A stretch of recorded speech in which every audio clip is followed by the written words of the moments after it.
தற்போது கிடைத்துள்ள அண்மை செய்தி. கேரள மாநிலம் பத்தனம்திட்டாவில் நிகழ்ந்த சாலை விபத்தில் புதுமண தம்பதி உள்பட 4 பேர் சம்பவ இடத்திலேயே உயிரிழந்திருக்கிறார்கள் என்ற செய்தி தற்போது கிடைத்துள்ளது.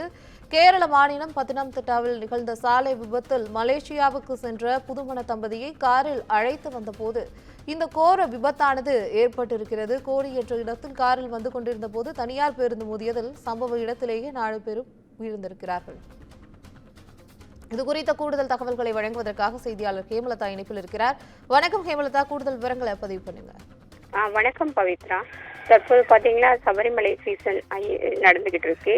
இந்த நிலையில கேரள மாநிலம் பத்தனம்திட்டாவில் உள்ள கூடல் முறிஞ்சிக்கல்ங்கிற பகுதியில பாத்தீங்கன்னா இன்னைக்கு அதிகாலை 5 மணி அளவுல மலேசியாவில இருந்து முடித்துட்டு விமானம் மூலம் திருவனந்தபுரம் வந்தவங்க காரில் சொந்த ஊருக்கு திரும்பிக்கிட்டு இருந்த போது மூடல் குறிஞ்சிங்கிற இடத்துல தெலுங்கானாவில இருந்து வந்த ஐயப்ப பக்தர்கள் பேருந்தும் காரும் நேருக்கு நேர் மோதியது. இதுல பாத்தீங்கன்னா காரில் பயணம் செய்த புதுமண தம்பதிகளான நிக்கில், அனு மற்றும் நிக்கிலின் தந்தை மத்தாயு, அனுவின் தந்தை பாத்தீங்கன்னா ஃபிஜு ஜார்ஜ் ஆகியோர் சம்பவ இடத்திலேயே உயிரிழந்திருக்காங்க.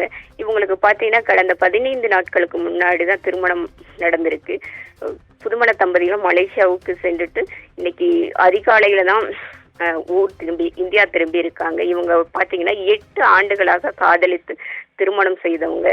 தற்பொழுது பாத்தீங்கன்னா தன்னுடைய திருமண வாழ்க்கையை தொடங்குவதற்கு முன்னாடியே இவங்க விபத்துல உயிரிழந்தது பாத்தீங்கன்னா அந்த பகுதியில பெரும் சோகத்தையே ஏற்படுத்தியிருக்குன்னு சொல்லலாம். அதாவது வீட்டுக்கும் இந்த விபத்து நடந்த இடத்துக்கும் பாத்தீங்கன்னா ஒரு 7 கிலோமீட்டர் தொலைவு மட்டுமே தான் இருந்திருக்கு.